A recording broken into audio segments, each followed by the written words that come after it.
Bismillahirrahmanirrahim. Assalamualaikum warahmatullahi wabarakatuh. Alhamdulillahirrabbilalamin. Pada kesempatan kali ini, saya akan menjelaskan materi mengenai penilaian hasil belajar. Bagian pertama yaitu akan menjelaskan tentang penilaian sikap. Materi ini adalah kelanjutan untuk mahasiswa program studi pendidikan ekonomi FKIP Unpas dalam mata kuliah evaluasi pembelajaran ekonomi. Mohon bisa diperhatikan dengan baik setiap penjelasan yang akan saya jelaskan pada video kali ini. Sebelum saya akan menjelaskan terkait dengan materinya, terlebih dahulu saya akan sampaikan capaian pembelajaran pada video kali ini, yaitu setelah mempelajari materi ini, diharapkan mahasiswa mampu untuk membuat penilaian hasil belajar pada ranah sikap atau efektif. Jadi diharapkan setelah saudara mempelajari materi ini, materi yang saya sajikan dalam video ini, saudara bisa ataupun memiliki kemampuan dalam membuat penilaian hasil belajar pada ranah sikap atau afektifnya. Mudah-mudahan capaian pembelajaran ini bisa tercapai setelah saudara mempelajari materi ini. Sebelum saya membahas mengenai penilaian sikapnya, alangkah lebih baiknya kita sedikit membahas terlebih dahulu dan menyegarkan ingatan kalian kembali tentang penilaian itu apa. Nah, seperti yang sudah kita pahami bersama dan sudah saya pernah jelaskan pada pertemuan-pertemuan sebelumnya, bahwa penilaian adalah proses pengumpulan dan pengolahan informasi untuk mengukur pencapaian hasil belajar peserta didik. Jadi penilaian itu penting dilakukan oleh seorang guru, ya. Mengapa? Untuk mengetahui pencapaian hasil belajar yang sudah ditempuh oleh peserta didik, ya. Jika kita tidak melakukan penilaian dalam pembelajaran kita tidak akan tahu sejauh mana pencapaian hasil belajar dari peserta didiknya, ya. Padahal itu merupakan suatu hal yang penting dalam kurikulum sekarang, di mana harus mengacu kepada kompetensi dasar dan standar kompetensi lulusannya, ya. Nah, makanya penilaian itu penting dilakukan dan harus dilakukan oleh seorang guru, ya. Karena tujuannya tadi untuk mengetahui sejauh mana peserta didik mencapai atau memahami materi ajar yang sudah dijelaskan oleh gurunya. Lalu pengumpulan informasi tersebut ditempuh melalui berbagai teknik penilaian, menggunakan berbagai instrumen, dan berasal dari berbagai sumber. Nah, di dalam penilaian ini banyak teknik untuk melakukan penilaian. Seperti yang sudah dijelaskan, bisa dengan menggunakan teknik tes ataupun dengan non-tes, ya. Dalam teknik tes nanti ada beberapa yang bisa dilakukan, dengan teknik non-tes ada beberapa pula yang bisa dilakukan. Lalu yang terpenting adalah dalam membuat penilaian harus membuat instrumennya terlebih dahulu. Nah, di sini nanti kita akan menjelaskan, ya, bagaimana instrumen untuk penilaian sikap, ya. Dan harus berasal dari berbagai sumber. Jadi dalam melakukan penilaian harus ada sumber yang menjadi acuannya, ya. Selanjutnya pengumpulan informasi pencapaian hasil belajar peserta didik memerlukan metode dan instrumen penilaian serta prosedur analisis sesuai dengan karakteristiknya masing-masing. Nah, tadi seperti yang sudah saya sampaikan juga, ya, bahwa dalam eh, mengumpulkan informasi tentang pencapaian hasil belajar, ya, atau dalam melakukan penilaian, yang penting itu adalah kita harus membuat instrumen penilaian terlebih dahulu. Mengapa? Supaya nanti memudahkan ketika kita memeriksa hasil dari penilaiannya. Termasuk di dalam penilaian yang kita lakukan itu sesuai dengan kompetensi dasarnya, sesuai dengan standar kompetensi lulusannya, ya. Karena pada dasarnya adalah itu untuk mencapai kompetensi dasarnya. Makanya penting instrumen penilaian ini dibuat dan dimiliki oleh seorang guru. Nah, itu adalah pengantar awal eh, pada pertemuan-pertemuan nanti ke depannya ya, terkait dengan penilaian hasil belajar. Selanjutnya saya akan menjelaskan mengenai pendekatan penilaian. Ada 3 pendekatan penilaian yang harus kita pahami. Yang pertama adalah assessment of learning atau penilaian akhir pembelajaran.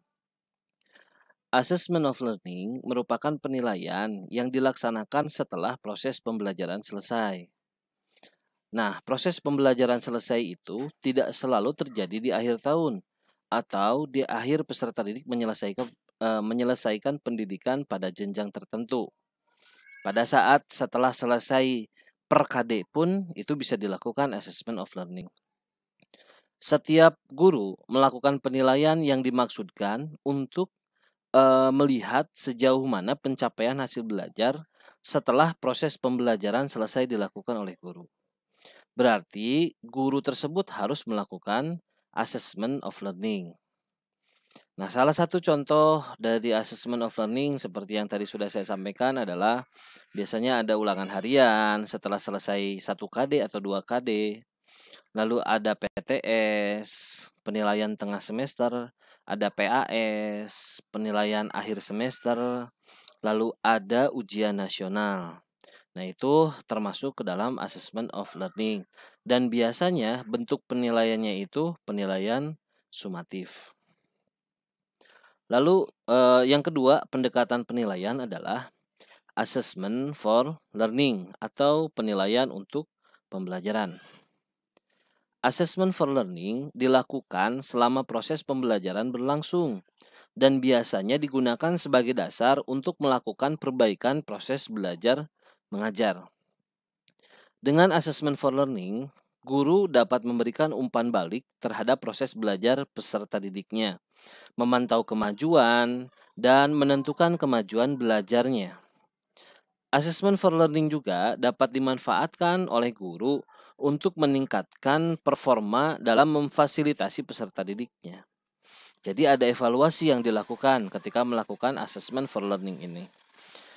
Berbagai bentuk penilaian seperti penilaian bentuk formatif, contohnya adalah misalkan pemberian tugas, presentasi, lalu ada penilaian proyek, termasuk kuis yang dilakukan oleh seorang guru pada pembelajaran, itu merupakan contoh-contoh dari assessment for learning.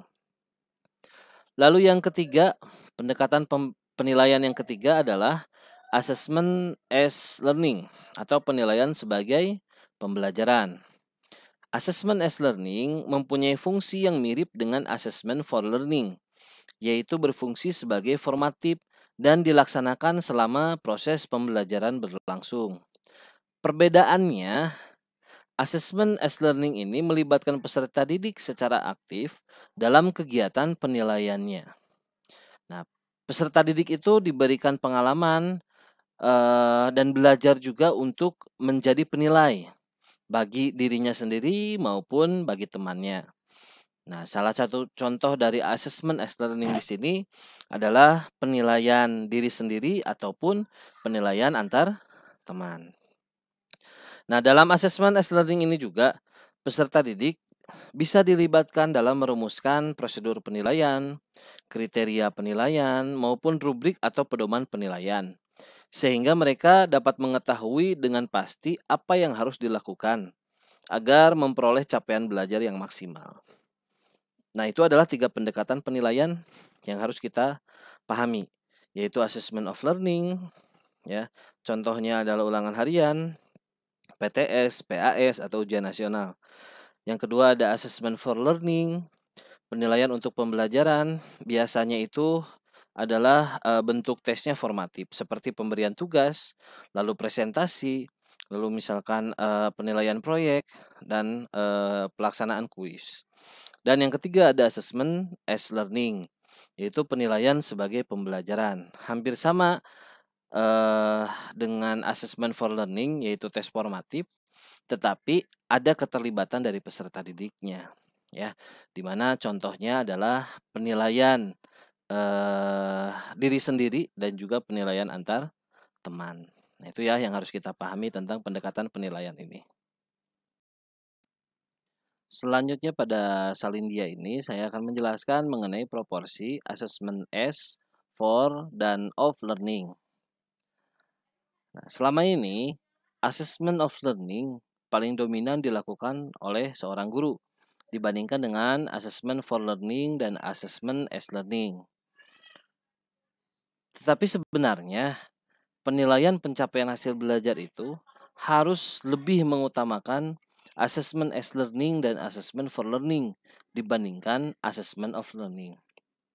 Dalam artian bahwa sebetulnya penilaian itu dilakukan harus pada saat proses pembelajaran dilakukan, bukan di akhir proses pembelajaran harapannya. Mengapa? Supaya kita mengetahui bagaimana perkembangan dari setiap pertemuan-pertemuan yang dilakukan oleh gurunya. Ya, bukan dites pada saat akhir saja gitu. Karena mungkin saja seperti yang sudah saya jelaskan juga di dalam kelemahan tes, ya.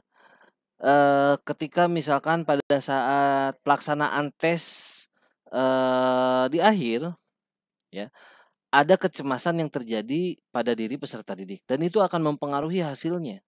Padahal peserta didik tersebut selama proses pembelajaran itu baik, penilaiannya bagus, tugasnya dikerjakan, kuisnya dikerjakan.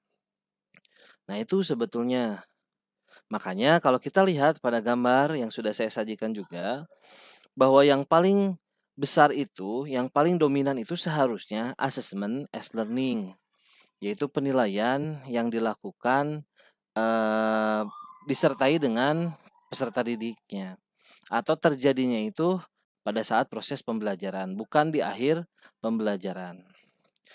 Ya, lalu yang kedua ada assessment for learning, ya, yaitu dalam pemberian tes formatif. Seperti tadi contohnya pemberian tugas, pemberian kuis, ya, lalu pelaksanaan atau penilaian proyek, ya, atau presentasi.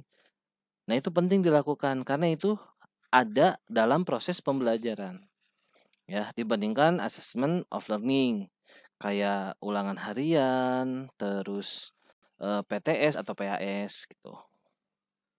Walaupun kita tidak bisa memungkiri ulangan harian, PTS, PAS itu penting juga dilakukan untuk mengetahui ya tetap standar kompetensi lulusannya seperti apa, ya. Nah, itu ya yang harus kita pahami proporsi ini. Dan ini kita pun harus bisa memahami atau memberikan pemahaman kepada peserta didik, ya. Karena tidak sedikit ketika peserta didik diberikan banyak tugas, diberikan banyak kuis dalam setiap pertemuannya, itu banyak yang mengeluh. Padahal secara prinsip kalau kita lihat dari pengertian ini atau yang sudah saya jelaskan tadi, assessment for learning ini penting dilakukan untuk menilai dalam proses pembelajarannya, ya. Jadi harus diberikan pemahaman supaya adanya tugas, adanya pemberian kuis itu adalah perkembangan yang harus dilakukan oleh peserta didik. Terutama bagaimana caranya peserta didik itu bisa mengembangkan secara mandiri gitu. Ya, terkait dengan pemahaman yang harus dipahaminya, ya. Jangan ini mah ketika diberikan tugas mengeluh, ya, diberikan kuis mengeluh, ya. Karena prinsip pembelajaran mandiri itu ya seperti itu. Ya, guru itu memfasilitasi untuk memberikan tugas dan memberikan kuis. Peserta didik yang harus mengembangkannya. Tetapi ini juga bukan dalam artian guru tidak menjelaskan. Tetap guru harus bisa menjelaskan terlebih dahulu. Guru harus bisa merencanakan dengan sempurna supaya dalam pemberian tugas, dalam pemberian kuis, itu mengarah kepada kompetensi dasar yang hendak dicapainya. Bukan hanya semata-mata ingin supaya tidak ngajar saja gitu, ya. Nah, itu ya yang harus kita pahami ya, mengenai proporsi dari assessment as, for, dan of learning. Nah, berikutnya saya akan menjelaskan mengenai skema penilaian. Penilaian itu ada dua, ada perencanaan dan ada pelaksanaan. Yang pertama yang harus dilakukan adalah kita harus merencanakan terlebih dahulu. Dalam perencanaan terdapat 3 hal yang harus dilakukan. Yang pertama adalah pemetaan KD tiap muatan pelajaran, ya. Nah, seorang guru ketika mau melakukan penilaian harus tahu dulu, harus bisa memetakan dulu setiap KD-nya, ya. Harus bisa menganalisis dulu setiap KD-nya sehingga tidak salah nanti dalam membuat penilaiannya. Dan nanti ini kita akan jelaskan pada saat mulai masuk ke dalam pembuatan penilaiannya. Lalu masih di dalam perencanaan yang kedua adalah guru harus menyusun kisi-kisi penilaiannya. Nah, ini yang terpenting dalam penilaian, ya. Dalam tahap perencanaan ini guru harus membuat kisi-kisinya. Jangan ngadadak gitu ya, membuat penilaian itu, membuat soal itu. Harus membuat kisi-kisinya. Ketika menentukan apakah akan dilaksanakan dengan teknik tes atau non tes, itu harus betul-betul direncanakan dengan matang. Ketika dilaksanakan dengan tes, ya, apakah mau tes lisan atau tes tulisan, itu pun sama harus direncanakan dengan matang. Ketika tes tulisan, mana yang mau dilakukan? Tes objektif kah atau tes subjektif kah? Pilihan ganda kah? Uraian kah gitu? Menjodohkan kah? Atau lain-lainnya. Nah, itu harus disusun dengan matang gitu ya. Termasuk penilaian-penilaiannya atau pertanyaan-pertanyaannya. Itu harus dibuat sedemikian rupa yang mengarah kepada KD-nya, ya. Lalu yang ketiga, penyusunan instrumen penilaian. Setelah kita membuat kisi-kisi penilaiannya, ya, pertanyaan-pertanyaan untuk penilaiannya. Nah, setelah itu kita pun harus membuat instrumen penilaiannya. Instrumen penilaiannya itu adalah aturan ketika kita mau melakukan penilaian hasil ulangan yang dilakukan oleh peserta didik. Contoh, biasanya kalau soalnya pilihan ganda, instrumen penilaiannya itu yang benar 1 poin, yang salah 0 poin, ya. Atau misalkan ketika uraian, ya, nilai maksimalnya 100, ada 5 soal. Contoh ini mah, 1 soal misalkan 20 skornya. Jadi ketika 5 soal dikali 20 itu nilainya 100. Nah, itu adalah instrumen penilaian, ya. Lalu nanti juga ada kalau misalkan penilaian uraian tadi ya. Jawaban yang 20 itu jawaban yang seperti apa? Jika kurang si teorinya kurang dimasukkan, itu nilainya jadi berapa? Poinnya jadi berapa? Nah, itu adalah instrumen penilaian. Jadi betul-betul direncanakan dengan matang, ya. Nah, lalu penilaian skema penilaian yang kedua yaitu adalah pelaksanaannya. Ya, yang pertama adalah pelaksanaan penilaiannya. Itu penilaian kita mau dilakukan kapan itu harus tahu dan harus direncanakan, ya. Apakah dilakukan setelah selesai 1 KD atau setelah selesai menjelaskan 2 KD atau itu tergantung dari gurunya. Lalu menganalisis hasil penilaian. Setelah kita melaksanakan penilaian, ya, kita atau guru harus menganalisis hasil dari penilaiannya. Sesuaikan dengan instrumen penilaian yang sudah dibuat tadi, ya. Jadi tidak ngasal ya dalam menganalisis hasil penilaiannya itu. Tidak boleh ngasal. Wah, ieu mah da misalkan aktif di kelasnya kasih nilai 10 tanpa dibaca si jawabannya. Nah, tidak boleh. Sesuaikan dengan instrumen penilaian atau rubrik penilaian yang sudah dibuat tadi. Dan yang terakhir dalam tahap pelaksanaan itu adalah melaporkan hasil penilaiannya. Ke siapa dilaporkan hasil penilaiannya itu? Kepada peserta didiknya, ya, kepada orang tua, ya, kepada wali kelas, ya, ataupun pihak-pihak terkait yang memang membutuhkan. Seperti contohnya guru BK, ya. Supaya nanti guru BK bersama-sama dengan guru mata pelajaran ketika ada peserta didik yang bermasalah dalam pembelajarannya, itu bisa dilakukan penanganan secara bersama-sama. Nah, itu adalah skema di dalam penilaian. Nah, pada salindia ini saya menyajikan gambar terkait dengan penilaian yang harus dilakukan oleh seorang guru, ya. Ada 3 ranah yang harus kita nilai, ya. Selain kita melakukan pembelajarannya itu harus ada 3 ranah ini juga, dalam penilaian pun 3 ranah ini harus kita nilai juga, yaitu penilaian sikap, pengetahuan, dan keterampilan. Sekilas saya jelaskan di sini, ketika kita mau melakukan penilaian sikap, yang harus dilakukan adalah dengan cara bisa dengan mengobservasi, lalu bisa juga dengan melakukan penilaian diri sendiri peserta didiknya. Dan yang ketiga bisa dilakukan dengan penilaian antar teman. Lalu jika tes pengetahuan, ya, penilaian yang bisa dilakukannya yaitu dengan tes lisan, dengan tes tulisan, ataupun dengan penugasan, ya, atau tes formatif lah kita sebutnya, baik itu penugasan, kuis, presentasi, dan lain-lain. Lalu ketika misalkan kita mau menilai keterampilan, yang bisa kita lakukan adalah dengan melakukan penilaian kinerja. Kinerja itu maksudnya adalah ketika peserta didik mengerjakan tugas, gitu ya. Itu kita lihat bagaimana cara pengerjaannya. Itu adalah kinerja. Lalu proyek, ya, ataupun dengan portofolio. Nah, nanti lebih jelasnya kita akan bahas satu persatu mengenai penilaian sikap, penilaian pengetahuan, dan penilaian keterampilan. Baik, setelah tadi kita sudah menjelaskan sedikit mengenai penilaian atau mengulas kembali mengenai penilaian hasil belajar, karena sebetulnya sudah dijelaskan ya pada pertemuan-pertemuan sebelumnya. Nah, sekarang waktunya kita menjelaskan dan memahami penilaian yang pertama, yaitu penilaian sikap. Jadi mohon diperhatikan dengan baik materi-materi nanti yang akan saya sajikan terkait dengan penilaian sikap. Yang pertama adalah penilaian sikap.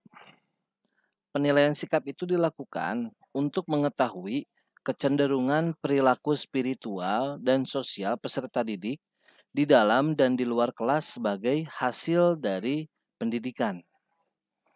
Nah, jadi penilaian sikap ini penting dilakukan untuk melihat perkembangan perilaku spiritual maupun sosial dari peserta didiknya. Ya. Nah, sebelum kita melakukan penilaian, penting bagi seorang guru dalam melaksanakan proses belajar mengajar itu menerapkan sikap spiritual dan sosial dalam pembelajarannya. Ya, contoh misalkan ketika seorang guru mau melakukan penilaian sikap sosial yang dinilainya itu tanggung jawab peserta didik, nah kita dalam proses pembelajarannya pun harus bisa menjelaskan atau mengarahkan pembelajaran kita itu ke arah tanggung jawab dari peserta didik. Supaya kita tahu bagaimana tanggung jawab dari peserta didik itu. Ya. Nah, itu maksudnya. Nah, ini juga penting, harus kita pahami bahwa penilaian sikap dilakukan oleh wali kelas, guru BK, dan guru mata pelajaran. Yaitu guru mata pelajaran biasanya guru pendidikan agama dan budi pekerti, dan guru PKN. Nah, di dalam kurikulum yang sekarang, dalam penilaian sikap itu hanya dilakukan oleh guru-guru ini. Tetapi, guru mata pelajaran seperti kita, contoh guru mata pelajaran ekonomi, itu juga penting dalam melakukan penilaian sikap. Ya, supaya kita mengetahui sejauh mana perubahan perilaku yang tadi gitu. Ya. Jadi walaupun di dalam pelaksanaannya itu dilakukan oleh wali kelas, oleh guru BK ataupun guru mata pelajaran pendidikan agama dan budi pekerti ataupun PPKN, tapi guru mata pelajaran yang lain pun seperti kita guru ekonomi itu penting juga melakukan penilaian sikap. Mengapa? Karena sudah jelas ada di dalam kompetensi intinya. Ya. Cobalah saudara lihat kompetensi inti dan kompetensi dasar mata pelajaran ekonomi. Itu ada dituliskan apa saja ya, nilai sikap baik spiritual ataupun sosialnya. Nah, makanya itu juga penting kita lakukan, ya. Walaupun mungkin penilaian sikap yang kita lakukan itu tidak sama percis seperti guru wali kelas, guru BK, ataupun guru agama dan budi pekerti dan guru PKN gitu, ya. Tetapi tetap penting kita harus melakukan penilaian sikap ini. Nah, selanjutnya saya akan menjelaskan mengenai mekanisme penilaian sikapnya. Penilaian sikap itu ada dua, ada penilaian sikap yang utama dan ada penilaian sikap penunjang. Penilaian sikap utama itu adalah yang pertama observasi oleh guru mata pelajaran selama 1 semester. Yang kedua, observasi oleh wali kelas dan guru BK selama 1 semester. Maksudnya di sini bukan hanya 1 semester ya, tetapi per setiap 1 semester gitu dilakukan observasi. Nah, observasi yang dilakukan oleh guru mata pelajaran dilaksanakan selama proses pembelajaran atau di dalam proses pembelajarannya. Sementara observasi oleh wali kelas dan guru BK itu dilaksanakan di luar jam pembelajaran, baik secara langsung maupun berdasarkan informasi atau laporan yang valid. Ya, laporannya itu mah apakah dari temannya atau dari guru mata pelajaran ataupun dari yang lainnya. Nah, yang kedua penilaian sikap penunjang. Penilaian sikap penunjang ini biasanya adalah penilaian antar teman dan penilaian diri sendiri, ya. Dan ini biasanya dilakukan sekurang-kurangnya 1 kali menjelang UAS, ya. Nah, supaya nanti penilaian antar teman dan penilaian diri sendiri juga ini menjadikan peserta didik ini memiliki perilaku yang jujur. Jujur akan dirinya sendiri dan jujur untuk menilai temannya. Nah, itu adalah mekanisme penilaian sikap yang harus dipahami oleh saudara. Baik, selanjutnya adalah teknik dan bentuk penilaian sikap. Nah, adapun teknik penilaian untuk menilai sikap yang pertama bisa dilakukan adalah dengan observasi. Bentuk instrumennya adalah jurnal atau instrumen observasi yang berisi mengenai catatan perilaku sangat baik atau kurang baik dari peserta didiknya. Nah, keterangannya berupa catatan guru mata pelajaran, wali kelas, guru BK berdasarkan observasi secara langsung, yaitu pada saat proses pembelajaran, ataupun informasi lain yang valid dari berbagai sumber. Misalkan ada informasi mengenai A dari guru mata pelajaran yang lain, dari wakase kesiswaan, ataupun bisa saja dari temannya sendiri. Lalu teknik penilaian yang kedua yang bisa dilakukan adalah dengan penilaian diri sendiri. Bentuk instrumennya itu seorang guru harus bisa membuat lembar penilaian diri sendirinya yang nanti akan diisi oleh peserta didik. Dan yang ketiga, teknik penilaiannya adalah penilaian antar peserta didik atau penilaian antar teman sebaya. Bentuk instrumennya sama, yaitu lembar penilaian antar teman yang nanti guru menyiapkan instrumennya dan akan diisi oleh temannya untuk menilai temannya lagi gitu, ya. Nah, keterangannya penilaian diri dan penilaian antar peserta didik ini bersifat penunjang sebagai konfirmasi penilaian yang dilakukan oleh guru. Jadi nanti ketika misalkan ada laporan kepada guru mapel pendidikan agama dan budi pekerti atau guru PPKN, terus laporan ke wali kelas atau guru BK, nanti mereka akan mengkonfirmasinya, yaitu dengan melakukan penilaian diri atau penilaian antar peserta didiknya. Apakah informasi yang disampaikannya itu valid atau tidak, ya. Nah, itu adalah teknik dan bentuk penilaian sikap yang bisa kita lakukan dalam pembelajaran yang kita lakukan. Baik, teknik penilaian tadi yang sudah saya sampaikan akan saya coba jelaskan satu persatu, ya. Sebagai gambaran saudara nanti dalam melakukan penilaian sikapnya. Yang pertama adalah observasi. Menurut Sudijono pada tahun 2009, observasi adalah cara menghimpun bahan-bahan keterangan atau data yang dilakukan dengan mengadakan pengamatan dan pencatatan secara sistematis terhadap fenomena-fenomena yang sedang dijadikan sasaran pengamatan.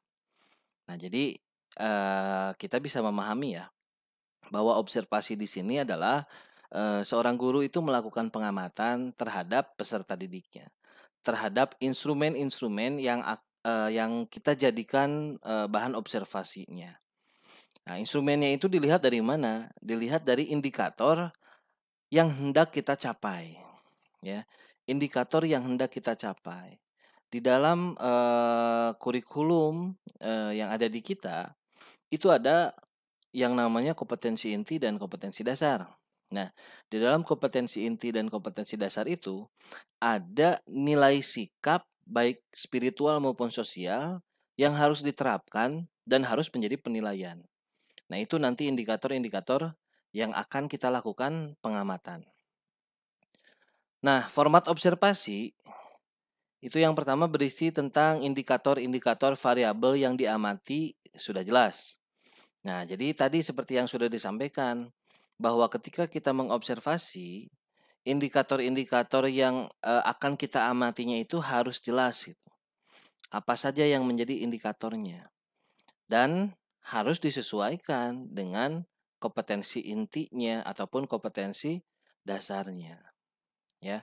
Nah, untuk KIKD nilai sikap spiritual ataupun sosial itu ada pada KIKD 1 dan 2.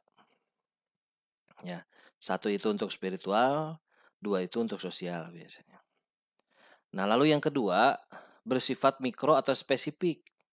Nah, yang diamati itu harus spesifik, ya. Tidak boleh general, tidak boleh terlalu luas. Tapi kita harus spesifik lah terkait dengan indikator yang akan kita telitinya. Lalu yang ketiga, bentuk dan isinya berupa penilaian atau dapat pula catatan fakta. Nah, nanti dalam formatnya itu bisa berupa langsung penilaian atau berupa catatan fakta yang memang terjadi pada diri peserta didiknya. Nah, itu adalah teknik penilaian pertama yang harus kita pahami, yaitu dengan mengobservasi. Nah, selanjutnya langkah-langkah pedoman penyusunan observasi. Ada 8 langkah. Yang pertama adalah merumuskan tujuan observasi. Nah, ini sudah jelas ya bahwa ketika kita mau melakukan observasi harus jelas tujuannya apa, ya. Tujuannya adalah untuk mengetahui perkembangan sikap spiritual maupun sosial selama proses pembelajaran berlangsung. Lalu yang kedua, membuat layout atau kisi-kisi observasinya. Nah, tadi seperti yang sudah saya sampaikan pada salindia sebelumnya, ya, bahwa kita harus membuat apa nih yang akan kita observasinya, ya. Nilai sikap spiritual dan sosialnya itu apa yang akan kita amatinya. Lalu yang ketiga, menyusun pedoman observasinya. Nah, ini juga penting, pedoman dalam melakukan observasi. Kapan kita melakukan observasinya, lalu bagaimana cara kita melakukan observasinya, itu harus jelas kita buat atau rencanakan. Lalu yang keempat, menyusun aspek-aspek yang akan diobservasi. Nah, tadi pun sama, hampir sama dengan yang tadi. Kita susun apa saja yang akan diobservasinya. Kalau misalkan, contoh, kita mau mengobservasi nilai sikap sosial, yaitu tanggung jawab. Nah, harus jelas di situ apa saja aspek-aspek dari tanggung jawab yang akan kita lakukan pengamatan. Lalu yang kelima, melakukan uji coba pedoman observasinya. Jika memungkinkan, sebelum kita melakukan observasi kepada kelas yang akan kita observasi, nah kita melakukan uji coba dulu kepada kelas yang lain untuk memastikan bahwa pedoman observasi yang kita buat itu sudah benar. Lalu yang keenam, merevisi pedoman observasi berdasarkan hasil uji coba. Nah, jika tadi dari hasil uji cobanya ada kesalahan, nah itu kita lakukan perbaikan, kita lakukan revisi supaya pedoman observasi yang akan kita lakukan nantinya itu sudah sempurna lah. Lalu yang ketujuh, melaksanakan observasi pada saat kegiatan berlangsung. Nah, barulah ketika sudah direvisi, pedoman observasinya sudah jadi, sudah baik, baru kita melakukan observasi pada saat proses pembelajaran itu berlangsung. Dan yang terakhir adalah mengolah dan menafsirkan hasil observasinya. Nah, dari pedoman yang sudah kita buat, lalu sudah kita laksanakan, hasilnya kita olah, datanya kita olah, dan terakhir kita menafsirkan hasilnya. Ya, misalkan tadi contohnya yang kita lakukan observasi adalah sikap sosial tanggung jawab. Nah, tafsirkan bagaimana hasilnya. Apakah siswa tersebut memiliki tanggung jawab yang baik atau kurang baik? Nah, itu adalah penafsiran dari hasil mengolah observasi yang sudah dilakukannya. Nah, itu adalah 8 langkah-langkah yang bisa kita lakukan dalam pedoman penyusunan observasinya. Nah, tapi harus menjadi perhatian bahwa melakukan uji coba dan merevisi itu bisa dihilangkan ketika memang tidak ada waktu ataupun tidak ada kelas yang lain yang bisa kita jadikan tempat untuk uji coba, ya.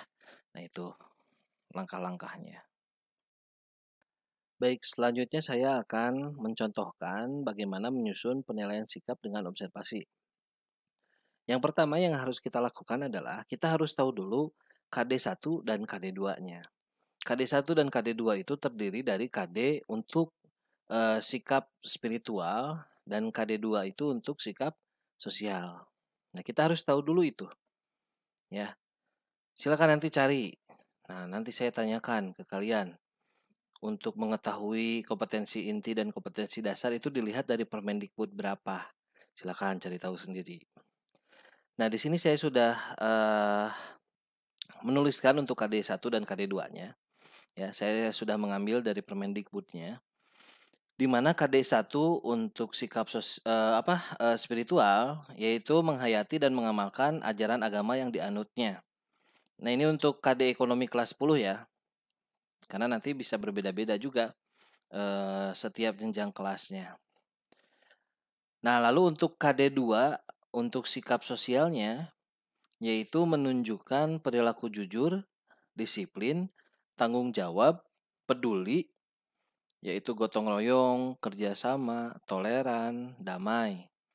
Lalu santun, responsif, dan proaktif sebagai bagian dari solusi atas berbagai permasalahan dalam berinteraksi secara efektif dengan lingkungan sosial dan alam, serta menempatkan diri sebagai cerminan bangsa dalam pergaulan dunia. Nah, itu adalah KD1 dan KD2 untuk sikap spiritual dan sikap sosialnya. Nah, dari sini kita tentukan apa yang akan kita lakukan penilaian sikapnya dengan observasinya. Jadi ini guru atau kita yang menentukan sendiri apa yang akan hendak kita lakukan penilaian sikapnya.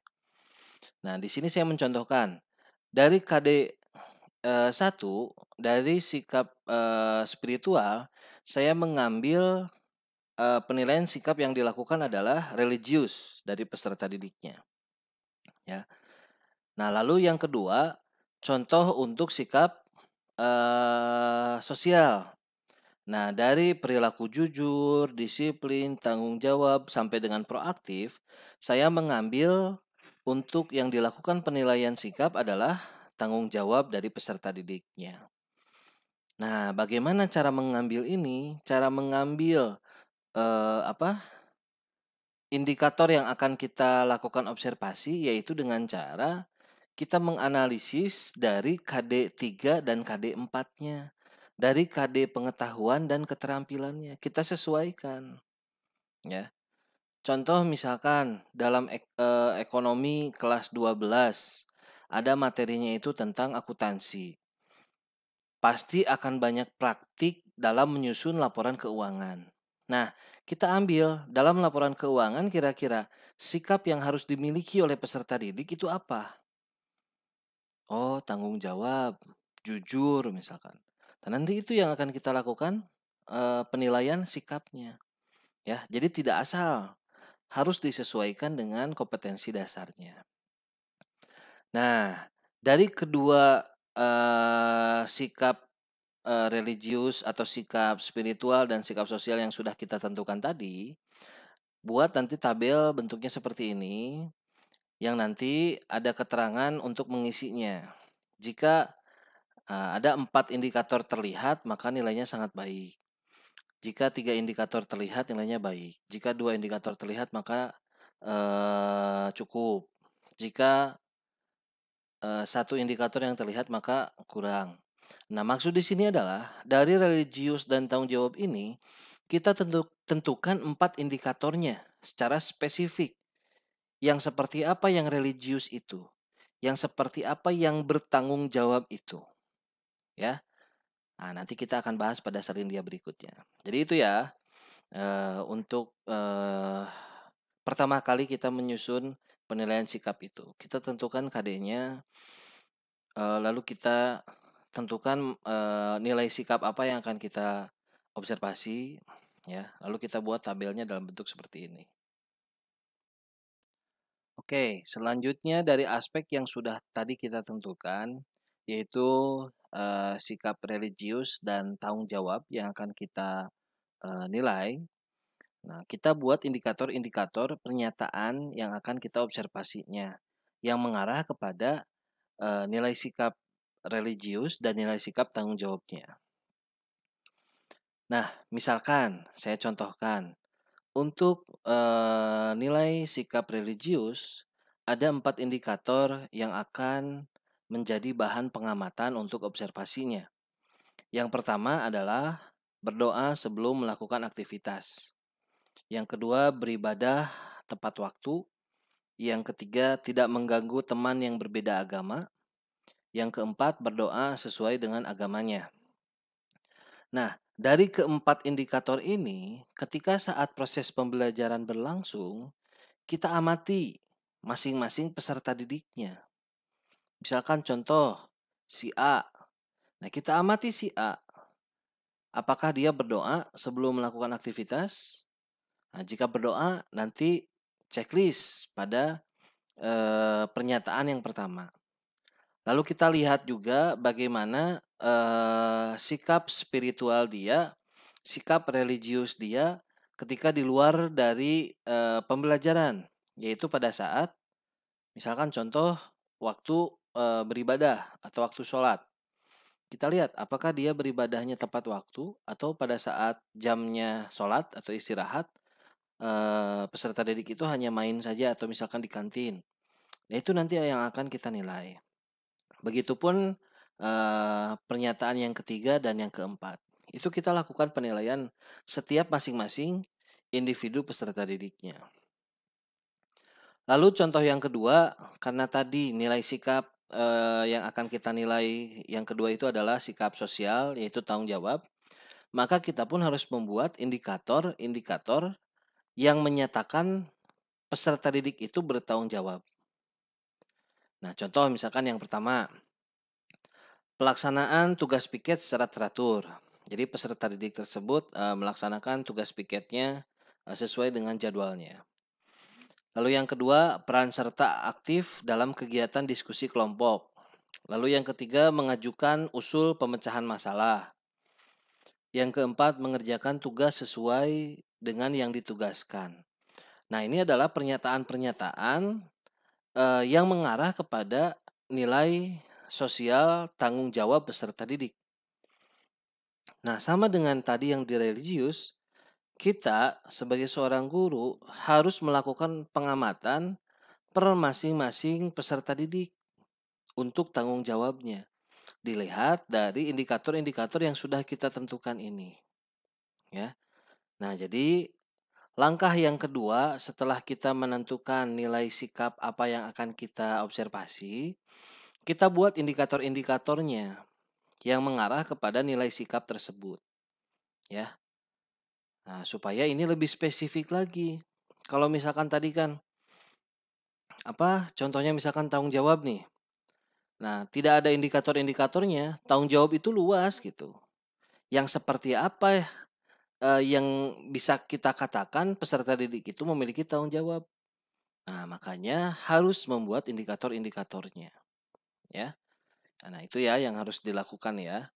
Setelah menentukan penilaian sikap yang akan kita observasi atau amati, setelah itu kita buat indikator-indikator yang mengarah kepada penilaian sikap tersebut. Nah, setelah tadi kita membuat indikator-indikatornya yang mengarah kepada penilaian sikap yang hendak kita observasi. Nah, setelah kita membuat indikator-indikatornya, lalu kita yang terakhir membuat format lembar observasinya. Nah, ini adalah contohnya untuk format lembar observasi. Jadi nanti harus ada namanya, kelas, dan semester. Jadi mengapa ada nama? Karena ya harus dilakukan observasinya itu harus satu-satu ya. Harus per individu dilakukannya, ya. Nah, nanti di sini ada petunjuk juga untuk pengisiannya. Berilah tanda centang pada kolom ya atau tidak sesuai dengan keadaan yang sebenarnya. Nah, di kolom pernyataan ini kita pindahkan indikator-indikator yang sudah kita tentukan ke dalam pernyataan ini. Nah, barulah nanti kita akan mudah untuk mengobservasinya atau akan mudah untuk mengamati setiap peserta didiknya. Contoh yang pertama, berdoa sebelum melakukan aktivitas. Nah, kita lihat. Ya, misalkan contoh tadi si A berdoa tidak sebelum dia melakukan aktivitas. Oh, berdoa berarti nanti tinggal berikan tanda centang pada kolom ya. Ya. Lalu misalkan pelaksanaan tugas piket secara teratur. Kita lihat nih yang tadi si A, apakah dia ketika dijadwalkan piket dia melaksanakan tugasnya atau tidak. Jika tidak, berarti nanti tinggal centang pada kolom tidak. Nah, nanti hasil dari ini baru nanti kita akan olah dan akan kita tafsirkan, ya. Apakah nilai sikap religius dan tanggung jawabnya itu berada pada kategori sangat baik atau cukup atau bahkan kurang. Nah, tadi dilihatnya dari yang pertama. Jika ada 4 indikator semuanya itu ya dilakukan, berarti nilainya sangat baik. Jika 3 berarti baik. Jika hanya 2 indikator yang ada, berarti cukup. Jika hanya 1 indikator yang ada atau yang dilakukan, berarti tandanya peserta didik itu kurang dalam penilaian sikapnya. Nah, seperti itu ya untuk mengolah dan menafsirkannya. Paham ya? Nah, nanti ketika misalkan ini belum paham, nanti boleh silakan langsung tanyakan ke saya. Ya. Karena nanti ini yang akan menjadi tugas Anda untuk hari ini, yaitu Anda membuat format lembar observasi atau pengamatan, ya, sesuai dengan nanti KD yang akan saya pilihkan kepada Anda. Ya, jadi Anda harus paham dulu bagaimana membuat penilaian sikap dengan observasi ini.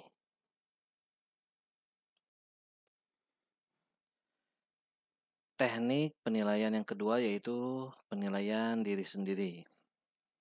Penilaian diri dalam penilaian sikap merupakan teknik penilaian terhadap diri sendiri atau peserta didiknya dengan mengidentifikasi kelebihan dan kekurangan sikapnya dalam berperilaku. Nah, ini penting dilakukan oleh seorang guru untuk mengetahui bagaimana cara peserta didik untuk mengevaluasi dirinya sendiri. Ya. Nah, supaya nanti seperti di penjelasan yang kedua, penilaian diri peserta didik juga dapat digunakan untuk menumbuhkan nilai-nilai kejujuran dan meningkatkan kemampuan refleksi atau mawas dirinya. Nah, penilaian diri ini dilakukan juga untuk meningkatkan kejujuran dari peserta didiknya ketika mengevaluasi dirinya sendiri. Karena biasanya yang susah itu adalah menilai diri sendiri dibandingkan dengan menilai orang lain. Kita gampang menilai orang lain mah, ya. Tetapi untuk menilai diri sendiri itu berat gitu. Bahkan ketika kita mengetahui apa yang menjadi kekurangan kita, kadang-kadang ketika kita melaporkan itu tidak jujur karena kita tidak mau terlihat kurang gitu, ya. di depan orang lain. Nah, penilaian diri ini salah satunya adalah untuk mengetahui tingkat kejujurannya, ya, untuk mengetahui tingkat kemawasdirian yang dimiliki oleh peserta didiknya. Sehingga penilaian diri ini menjadi salah satu bentuk dalam teknik penilaian sikap yang dilakukan. Untuk mengkonfirmasi setelah tadi guru melakukan observasi, pengamatan dengan sendirinya, ya. Lalu yang kedua untuk mengkonfirmasi ke peserta didiknya untuk melatih kejujuran dari peserta didiknya, dilakukanlah penilaian diri sendiri atau penilaian evaluasi diri peserta didiknya. Nah, adapun contoh dari format lembar penilaian diri sendiri ini seperti yang ada di Calendia. Sama keterangannya yaitu ada nama, kelas, dan semester. Lalu ada petunjuk untuk pengisiannya. Berilah tanda centang pada kolom 1, tidak pernah, 2 kadang-kadang, 3 sering, dan 4 selalu. Sesuai dengan keadaan kalian yang sebenarnya atau keadaan peserta didik yang sebenarnya. Nah, pernyataan-pernyataan ini diambil dari indikator-indikator yang sudah kita buat tadi di awal. Tinggal disesuaikan pernyataannya untuk mengarah kepada penilaian diri sendirinya. Contoh yang pertama, pada indikator yang pertama itu untuk sikap religius, yang dinilai itu adalah berdoa sebelum melakukan aktivitas. Nah, tinggal tambahkan saja, menyesuaikan dengan bentuk penilaian diri sendirinya. Misalkan contoh nomor 1, saya berdoa sebelum melakukan aktivitas. Atau yang kedua, saya beribadah tepat waktu, ya. Atau yang selanjutnya, saya melaksanakan tugas piket secara teratur. Nah, ini adalah penilaian diri sendiri atau format lembar penilaian diri sendirinya, ya, yang bisa dilakukan atau dibuat sehingga nanti ini disebarkan kepada peserta didiknya. Paham ya tentang penilaian diri sendiri ini ya? Teknik penilaian sikap yang ketiga yaitu adalah penilaian antar teman. Penilaian antar teman merupakan teknik penilaian yang dilakukan oleh seorang peserta didik atau penilai terhadap peserta didik yang lain terkait dengan sikap atau perilaku peserta didik yang hendak dinilainya. Nah, ini juga penting dilakukan oleh seorang guru sebagai bagian untuk mengkonfirmasi hasil dari observasi yang sudah dilakukan oleh seorang guru dilihat dari jawaban temannya, ya. Nah, jadi penilaian antar teman ini bukan ngagosip gitu ya, tetapi kita ingin mengetahui bagaimana indikator-indikatornya sesuai dengan penilaian dari temannya, ya. Nah, ini juga bagian dari konfirmasi. Kalau misalkan tadi di dalam penilaian diri itu mungkin ada kemungkinan peserta didik itu untuk berbohong. Tetapi untuk penilaian antar teman, ini kemungkinannya sedikit bisa dikurangi, ya. Karena temannya sendiri bisa melihat sejauh mana peserta didik itu, terutama di dalam sikapnya, di dalam berperilakunya. Nah, ini juga penting dilakukan di dalam penilaian sikap ya. Nah, berikut ini adalah contoh dari lembar penilaian antar teman, ya. Jadi sama ada keterangannya, yaitu isinya ada nama teman yang dinilai, lalu ada nama penilainya, kelas dan semester. Termasuk ada petunjuknya juga, sama seperti pada penilaian diri sendiri pun sama ya. Harus jelas petunjuk pengisiannya. Berilah tanda centang pada kolom 1, tidak pernah, 2 kadang-kadang, 3 sering, dan 4 selalu, sesuai dengan keadaan yang sebenarnya. Nah, pernyataannya pun sama pembuatannya. Kita lihat dari indikator-indikator yang sudah kita buat tadi, tinggal kita sesuaikan saja pernyataannya sesuai dengan penilaian antar temannya. Contoh yang pertama, teman saya berdoa sebelum melakukan aktivitas. Contoh yang kedua, teman saya beribadah tepat waktu. Atau contoh yang selanjutnya, teman saya melaksanakan tugas piket secara teratur. Nah, ini dilakukan pengisiannya oleh teman yang dinilainya. Nah, ini formatnya ya. Nah, adapun cara lain untuk melakukan penilaian sikap, untuk penilaian diri sendiri dan penilaian antar teman, yaitu bisa dengan melalui teknik wawancara, ya. Wawancara merupakan salah satu bentuk alat evaluasi jenis non-tes yang dilakukan melalui percakapan dan tanya jawab, baik secara langsung maupun tidak langsung dengan peserta didik. Menurut Zainal tahun 2009, ada 3 tujuan dalam melaksanakan wawancara. Yang pertama, untuk memperoleh informasi secara langsung guna menjelaskan suatu hal atau situasi dan kondisi tertentu. Yang kedua, untuk melengkapi suatu penyelidikan ilmiah. Yang ketiga, untuk memperoleh data agar dapat mempengaruhi situasi atau orang tertentu. Nah, wawancara ini juga bisa menjadi bagian dari konfirmasi yang dilakukan oleh seorang guru terkait dengan hasil observasi atau hasil pengamatan yang sudah dilakukan oleh gurunya. Ya, seperti contoh misalkan tadi peserta didik berdoa ketika memulai aktivitas. Nah, nanti kita konfirmasi, yaitu dengan wawancara. Tanyakan ke peserta didiknya, apakah Anda berdoa pada saat melakukan setiap aktivitas? Ya. Nah, jika iya, nanti tanyakan alasannya. Jika tidak, nanti tanyakan juga alasannya kenapa. Itu bisa dilakukan. Nah, wawancara dapat dilakukan dengan 2 cara, yaitu ada wawancara bebas dan ada wawancara terpimpin. Wawancara bebas ini maksudnya adalah setiap pertanyaan-pertanyaan yang diajukan itu sesuai dengan kondisinya, ya. Jadi kita persiapkan dulu apa soal-soalnya atau apa pertanyaan-pertanyaannya, tetapi nanti pertanyaan itu bisa mengkondisikan, ya, bisa sesuai dengan kondisi ketika di lapangan pada saat wawancara dilakukan. Ya, itu adalah wawancara bebas. Yang kedua adalah wawancara terpimpin. Wawancara terpimpin itu maksudnya eh setiap pertanyaan, lalu setiap jawaban yang diharapkannya itu sudah ditentukan oleh gurunya, oleh orang yang melakukan wawancaranya. Nah, jadi itu perbedaan antara wawancara bebas dan terpimpin. Jadi nanti boleh kalau misalkan kalian tidak membuat lembar penilaian diri sendiri dan penilaian antar teman, itu bisa juga dilakukan dengan wawancara, ya. Jadi tidak mengisi secara langsung, ya.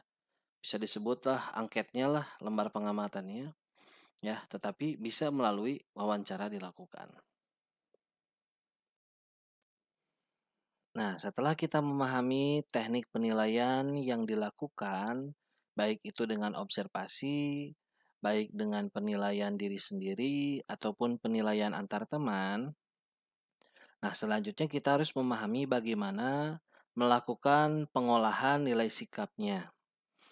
Nah, yang bisa kita lihat pada skema gambar yang ada pada salindia ini, ya. Yang pertama itu guru melalui observasi guru mapel, BK, dan wali kelas mencatat sikap yang menonjol atau mencatat hasil-hasil yang sudah kita amati seperti contoh di format-format yang sebelumnya. Lalu guru mata pelajaran, baik itu guru mata pelajaran pendidikan agama dan budi pekerti ataupun guru mata pelajaran PPKN ataupun mapel yang lain, merangkum catatan selama 1 semester setiap peserta didiknya. Nah, penilaian-penilaian yang dilakukan di setiap KD itu dirangkum oleh guru mata pelajaran. Lalu guru BK pun sama, merangkum catatan selama 1 semester dari setiap peserta didiknya.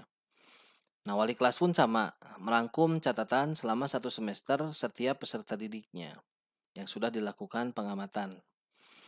Lalu setelah itu, hasil dari catatan-catatan baik itu dari guru mata pelajaran, guru BK, dan wali kelas, itu dikumpulkan ke wali kelas.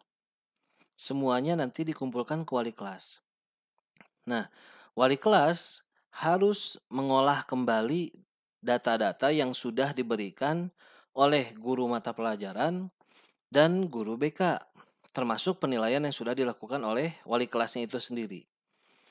Nah, setelah diolah, barulah nanti ditentukan oleh wali kelas bagaimana sikap spiritual dan sikap sosial yang sudah ada pada diri peserta didiknya, yang sudah dilakukan pengamatan atau observasinya. Nah, dari sikap sosial dan spiritual ini barulah kita deskripsikan nilai sikap spiritual dan sikap sosialnya di dalam raport, ya. Nah, itu adalah pengolahan nilai sikap yang dilakukan, ya, untuk sikap eh, spiritual maupun sikap sosialnya. Nah, seperti itu caranya ya. Jadi tidak setiap guru mata pelajaran atau guru BK membuat catatannya dan nanti langsung masuk ke dalam rapot, tidak, tetapi semuanya akan disaring oleh wali kelas, dan wali kelas nanti yang akan mengolah nilai dari guru mata pelajaran ataupun guru BK-nya. Nah, itu ya yang harus kita pahami untuk mengolah nilai sikapnya. Nah, ini masih sama, kita membahas mengenai pengolahan hasil penilaian sikapnya. Ya, kalau tadi berdasarkan skema gambar, kalau ini berdasarkan deskripsinya atau poin-poinnya. Nah, yang pertama, guru mata pelajaran, wali kelas, dan guru BK masing-masing mengelompokkan atau menandai catatan-catatan sikap pada jurnal ataupun tadi lembar pengamatan yang dibuat, ya, dan nanti dimasukkan sesuai dengan penilaian spiritual ataupun sosialnya. Lalu guru mata pelajaran, wali kelas, dan guru BK masing-masing membuat rumusan deskripsi singkat sikap spiritual dan sikap sosial berdasarkan catatan-catatan jurnal untuk setiap peserta didiknya. Lalu yang ketiga, wali kelas mengumpulkan deskripsi singkat sikap dari guru mata pelajaran dan guru BK dan nanti menyimpulkan atau merumuskan deskripsi capaian sikap spiritual dan sosial setiap peserta didik, ya. Dengan tadi menyimpulkan hasil dari guru mata pelajaran, lalu guru BK ataupun dari wali kelasnya itu sendiri. Lalu yang keempat, pelaporan hasil penilaian sikap dalam bentuk predikat dan deskripsi. Nah, untuk penilaian sikap ini nanti bentuknya ada dua. Ada predikat. Contoh predikat itu sangat baik, baik, cukup atau kurang. Dan ada pula deskripsinya. Jadi nanti dideskripsikan dari predikat yang sudah ditentukan, nanti deskripsikan bagaimana penilaian sikapnya, ya. Lalu yang kelima, deskripsi sikap terdiri atas keberhasilan dan atau ketercapaian sikap yang diinginkan dan sikap yang belum tercapai, yang memerlukan pembinaan dan pembimbingan. Dan nanti dalam deskripsinya disebutkan mana penilaian sikap yang sudah tercapai, mana penilaian sikap yang belum tercapai oleh peserta didiknya.